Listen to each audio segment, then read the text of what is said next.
Núcleo de Telesaúde do Hospital Universitário. Universidade Federal do Maranhão.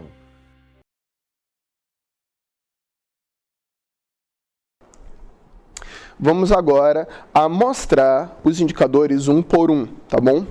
O primeiro indicador, proporção de gestantes com pelo menos 6 consultas de pré-natal realizadas, sendo que a primeira realizada até a 20ª semana de gestação. É um enunciado grande que já gera uma certa quantidade de dúvidas. Existem outros indicadores similares. É claro que a literatura preconiza que a captura precoce da gestante ela deve acontecer até a 12ª semana de gestação. Ok, no indicador ele é até a 20ª, não significa que seja a meta a 20ª semana de gestação. Lembrando, o parâmetro é maior ou igual a 80% e a meta é sempre menor, é 60%. Como é que eu melhoro esse indicador? Melhorando a captura precoce e melhorando o cadastro. Quanto mais rápido eu conheço essa gestante, eu devo conhecê-la e cadastrá-la e submetê-la à consulta de pré-natal. Outra dica, antes de mostrar a meta de cálculo.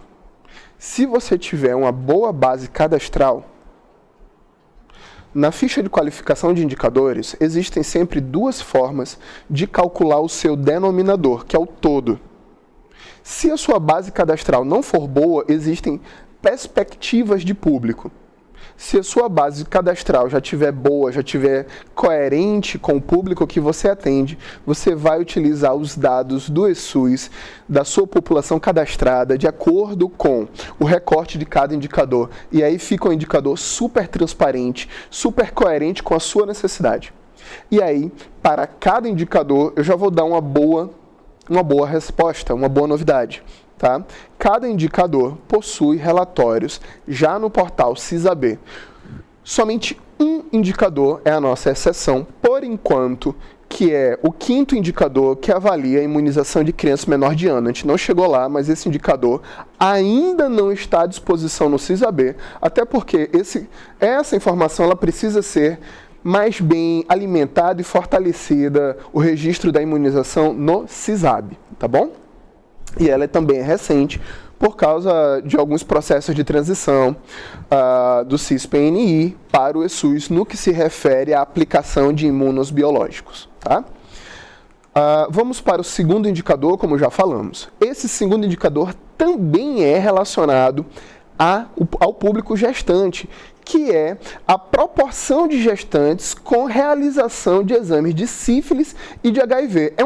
O parâmetro é bem alto, 95%. O ideal é que fosse 100%. A meta é gradativa, é 60%.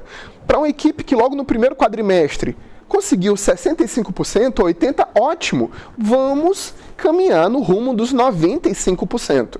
Detalhe, se você for calcular esse indicador pela sua base do ESUS, o numerador ele é um pouco mais delicado, porque existem 2 formas de compreender esse indicador, 2 formas de calcular. Ou gestantes com sorologia avaliada, ou teste rápido realizado para HIV e sífilis. Vocês estão vendo que existem 2 grupos de informação que podem compor esse indicador? Este indicador específico ele não é tão simples e pode gerar dúvida. É mais fácil falar sobre ele do que calcular o resultado na base do PEC, porque você ou trabalha com gestantes com sorologia avaliada, que essa informação você tem no relatório de atendimento individual, ou você trabalha com gestantes com teste rápido aplicado, a elas, que é o HIV e sífilis, que está no relatório de procedimentos, tá bom? Então, isso é para compor o numerador. E o denominador é sempre o mesmo, é sempre o número de mulheres gestantes identificadas, ou seja, cadastradas na sua base do CDS. E é essa a diferença que nós queremos chamar a atenção. Atendimento é diferente de procedimento, mas ali na redação é um ou outro para compor o numerador dividido pelo número de gestantes cadastradas. O número 3, indicador número 3, também pertence às gestantes, tá bom? Que é a proporção de gestantes que realizaram atendimento odontológico. Isso é para quê? Para fornecer o pré-natal odontológico e também por uma estratégia do Ministério da Saúde para fortalecer e qualificar o serviço de pré-natal e reduzir o número de abortos. Sim, por questões de saúde bucal, tá bom? Então, o parâmetro ele é alto. Esse indicador ele não é difícil de bater, é claro que tem as suas limitações. Tá? Qual é uma limitação clara? Infelizmente, nem toda equipe de saúde, ou saúde da família, ou EAP, possui saúde bucal. E aí, quando não possui saúde bucal, ainda não está escrito como calcular esse indicador, se será válido que esta mulher busque o serviço em outra unidade e como isso será validado. E isto não está escrito até o momento. Tá? Esse indicador, o parâmetro dele poderia ser de 100%, porque assim que iniciar o pré-natal, sugere-se já realizar o encaminhamento para uma consulta de saúde bucal e realizar esta avaliação. Esse é um indicador super simples de calcular. Mulheres atendidas com atendimento odontológico, gestantes com atendimento odontológico, dividido pelo total de gestantes cadastradas. Finalizou os 3 indicadores sobre saúde de gestante. Agora vamos falar sobre a saúde da mulher no que se refere à cobertura de exame citopatológico. O parâmetro é alto, percentual maior ou igual a 80%, mas a meta é bem baixinha. Por quê? Infelizmente, esse é um indicador que deveria ser simples, mas não possui um histórico positivo na análise dos indicadores via Cispacto, tá bom? Esse indicador, para que a gente consiga fazer esse indicador, não é importante somente calcular, mas sim analisar se é feita atividade de educação em saúde, qual é a qualidade do atendimento, se todas as equipes têm insumos, se os exames não demoram para ter resultado pelo laboratório, qual é a relação dessas mulheres que tiveram resultado alterado em relação ao acompanhamento por suas equipes de saúde da família e também acesso a necessário acompanhamento e tratamento com tratamento oncológico caso haja necessidade. Então vocês veem que existe uma série de informações que não é somente a oferta do exame para essas mulheres. Esse indicador, nesta redação, foi uma redação gentil para com o público que atende. Por quê?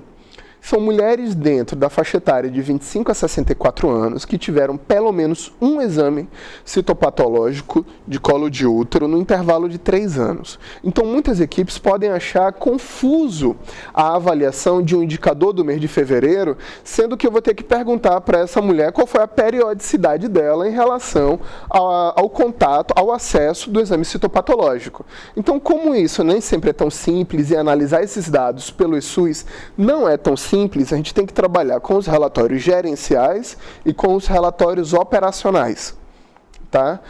Como a construção do cálculo, ela pode levar a algum erro, nós indicamos analisar os resultados via relatório do CIS-AB, que já possui série histórica para os indicadores com os 3 trimestres de 2018 e 3 quadrimestres de 2018 e 2 quadrimestres de 2019. Ainda não saiu o resultado do 3º trimestre de 2019.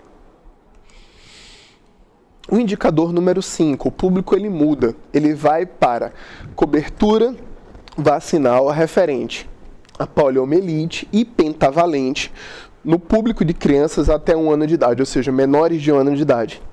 Neste caso, por se tornar um indicador muito forte, muito estratégico, a meta é igual ao parâmetro, 95%.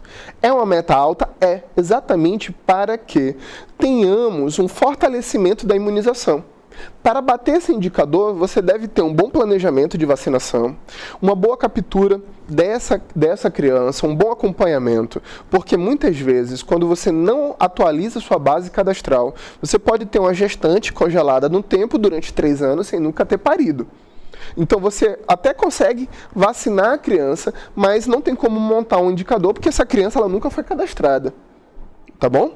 Então, não basta bater a meta sua de cadastro, é necessário mantê-la atualizada. Detalhe, para a construção desse indicador só é válido quem concluiu as 3 doses de pólio e de penta.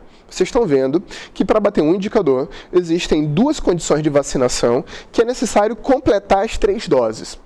A análise disso pela versão atual do SUS ainda não é simples. Tá ok?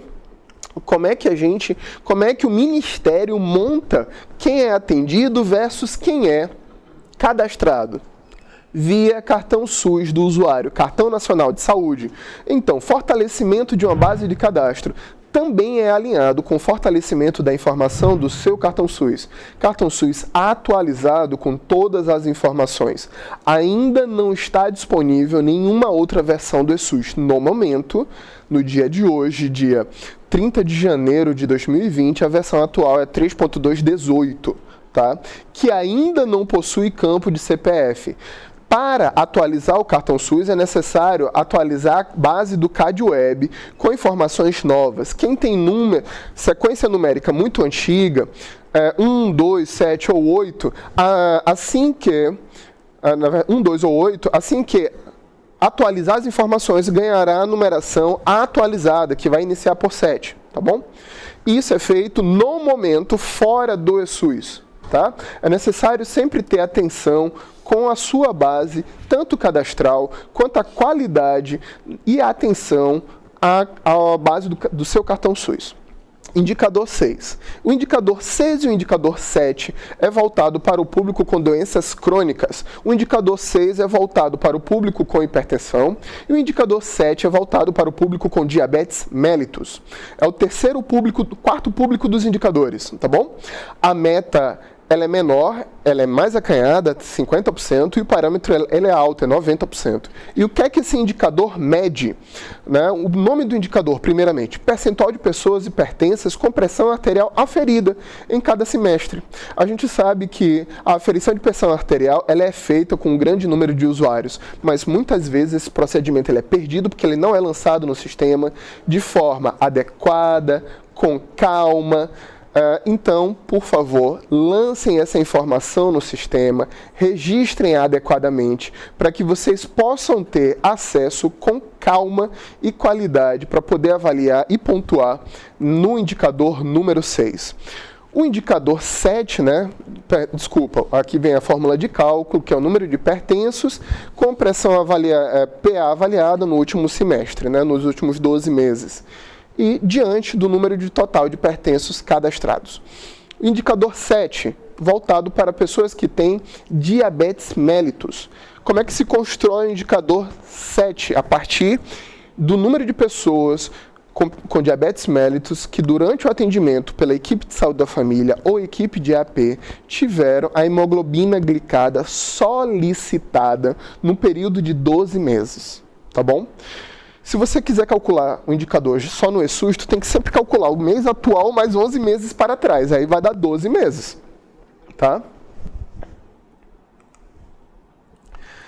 Bom, quando a gente fala nisso, e a gente falou que não era treinamento de cálculo, mas discussão dos indicadores, existem muitas perguntas, muitos questionamentos, muitas preocupações. Vamos a elas. Primeiro, monitoramento dos indicadores. Se você for calcular na base do seu PEC ou prontuário eletrônico do cidadão, você vai analisar uma base mensal a partir de dados locais e realizar seus cálculos. Qual é a diferença de analisar com o CISAB?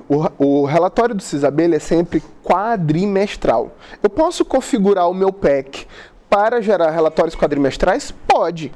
Você vai lá em série histórica e vai recortar os últimos 4 meses, tá bom? Só que os indicadores do CISAB já possuem os dados calculados, classificados de acordo com percentual e coloridos. Se alguém está se surpreendendo com isso, acesse o eGestor.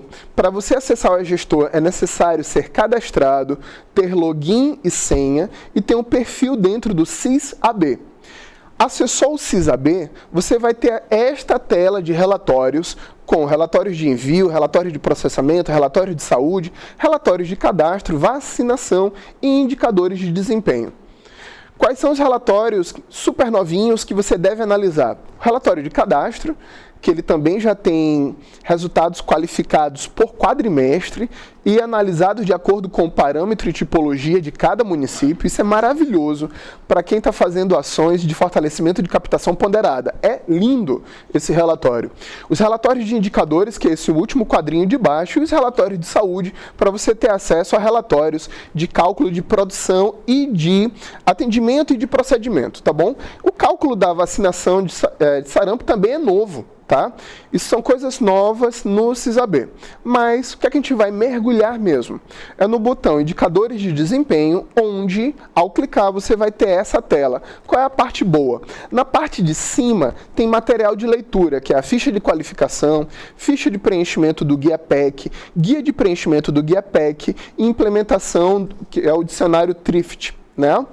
E olha só, uma tela, essa é uma tela geral, a gente vai discutir cada campo, para vocês entenderem. Primeiro, o material de leitura. Basta clicar e vai baixar o material em PDF. Segundo, filtros para consulta. Ou você tem uma tela geral com os 7 indicadores, na verdade são 6, porque o de imunização ainda não está disponível, que é o indicador número 5. É o único que ainda não tem no CISAB, mas você pode olhar também, individualizando o indicador, você pode olhar o seu município como um todo, com todas as equipes listadas, ou você pode escolher por equipe. Cada equipe olhando um indicador, ou cada equipe olhando os 7 indicadores, com resultado por quadrimestre. Melhor ainda, você pode olhar em série histórica. Se você clicar em visão geral, que é opção por quadrimestre, você vai olhar esse indicador desde o primeiro quadrimestre de janeiro de 2018. Se alguém perguntar, Jamerson, esses indicadores já existiam? Não. Esses indicadores, os resultados das suas equipes, foram submetidos à tabulação e processo de cálculo. Por que eles estão me dando 2018 e 2019, já que a análise será feita a partir de 2020. Isso vai influenciar em alguma coisa no meu cálculo? Não. Isso é para que você, gestor, você profissional de saúde, possa entender a série histórica de cada indicador. Por exemplo, o indicador de imunização de criança menor de 1 ano para pólio, por exemplo, é de 95%, não é isso? Observe qual é a sua média histórica. Será que você já consegue fazer perto de 95%? Tem alguns municípios que, na hora que vai olhar os seus resultados, oscila entre 0% e 1%. Não quer dizer que o seu município não tenha feito nenhum serviço ao longo de 2 anos. Pode ser que a qualidade dos seus registros esteja muito baixa, assim como a necessidade de fortalecimento da sua base cadastral, que você está fazendo agora, e levar mais a sério a utilização do cartão SUS, sim, e ter coerência entre os dados de população cadastrada e população atendida. Outra coisa muito boa nesses relatórios, tanto o relatório de cadastro, quanto o relatório de atendimento, de indicadores. Os resultados já estão classificados por percentual colorido. Menor que 24% é vermelho. Entre 24% e 42% é laranja. Entre 42% e 60% é verde. E acima de 60% é azul. Isso é padrão, tá? E cada equipe já tem os seus resultados coloridos. Nós só fizemos apagar a identificação do município, do CNES e o nome da unidade. Mas vocês podem ver que este município é um município real. Infelizmente, para o primeiro indicador, a equipe que mais pontuou chegou a 14%. Então, é necessário refletir como estão os resultados do seu município para que não haja uma triste surpresa a partir de agosto. Ou melhor, não haja um caos em 2021. Né? Porque em 2020, nós já falamos anteriormente, que caso haja possibilidade de redução de valores, o maior valor de PAB variável de 2019 iria ser repetido de janeiro a dezembro de 2020.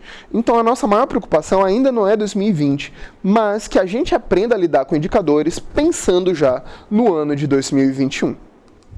Outra possibilidade, é importante você calcular um indicador também isolado, se você quiser ter uma visão limpa. Por exemplo, neste outro indicador, o valor maior foi 10%. A gente viu que todos os indicadores, o menor valor esperado por meta é 40%. Então, esse município, sim, possui fragilidade de resultados e grande. Tá? Provavelmente devido à qualidade do registro e à relação entre cadastro e serviço. Tá bom? Então, cabe ao gestor compor o relatório, ou gestor ou profissional que está manejando o CISAB, para montar um relatório de acordo com a sua necessidade e com o seu objetivo de análise. Tá? A gente já está chegando no final, tá? Então ainda existem lacunas ou campos a serem publicados e esclarecidos. Quais campos são esses? E também quais pontos são esses? Primeiro, não há clareza ainda sobre a forma final de avaliação do município em 2020. Por quê? O indicador global, que é o indicador de avaliação do município, ainda não foi publicado, tá bom? Então não está publicado pelo Ministério como será esse repasse mediante atendimento dos seus indicadores. Então a gente ainda não sabe qual vai ser o valor de maior peso, se é o sucesso por equipe ou a avaliação por município, porque esse indicador ainda não foi publicado. Terceiro ponto, como será calculado os valores? A gente sabe como calcular o indicador, mas a gente ainda não descobriu, não foi publicado ainda, a relação do fator monetário versus indicador. Tá? E qual será o indicador sintético para avaliar o município? Não está publicado. Quinto ponto, considerando o artigo 4 da portaria 3.222, de 10 de dezembro de 2019, que afirma que os resultados serão analisados por equipe, é interessante financeiramente ter profissionais nas UBS sem compor equipes? Como a gente viu lá na nota? Isso aqui é uma pergunta, tá? Porque na redação que nós temos até agora, todo o volume de raciocínio, a proposta de análise é de analisar resultados de equipe. Em muitos municípios ainda possuem profissionais na área da atenção básica que não compõem equipe, nem saúde da família, nem AP.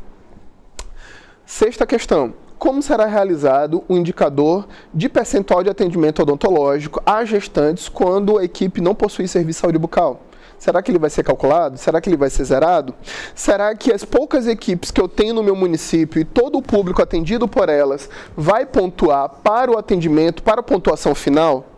Já que ainda pode ser lançado um indicador para avaliação total do município, esses são pontos que ainda não têm resposta, tá? Então, quais são as nossas considerações finais de hoje? A gente já está chegando no debate. Primeiro ponto. É sugerido o fortalecimento da qualidade de informação para a composição de resultados mais qualificados e relatórios que permitam o cálculo correto dos seus indicadores. Tá bom? Segundo ponto, devido às diferenças entre o CISAB e base local, o alinhamento mensal para monitoramento torna-se mais complexo, levando em consideração que o CISAB apresenta relatórios quadrimestrais com dados já validados. Tá? Terceiro, a análise do aumento da base cadastral irá nortear as ações e ofertas de serviços de saúde para o atendimento dos indicadores do Previne Brasil. Você deve organizar a sua atenção primária não somente para bater os indicadores, mas sim para fornecer serviços de acordo com a necessidade da sua população, com qualidade, não somente voltada à satisfação do usuário, mas também aos parâmetros científicos e os parâmetros já anunciados pelo Ministério da Saúde. Ok? Quarto item, os indicadores apresentam uma tendência de fortalecimento da gestão de acordo com o perfil de cada território, tá bom? Então a ideia de planejar uma linha só para todo o município, ela pode ser equivocada, já que cada território tem a sua especificidade. E eu não estou falando somente de zona urbana e zona rural. Imagina uma capital com diferentes distritos sanitários que somente possua uma estratégia para bater indicadores e bater cadastro. Ela pode vir a não atingir sucesso desejado por causa das especificidades de cada território. Então é necessário compreender como os territórios se comportam diferentemente. Bom, pessoal, muito obrigado. Aqui a gente encerra essa web.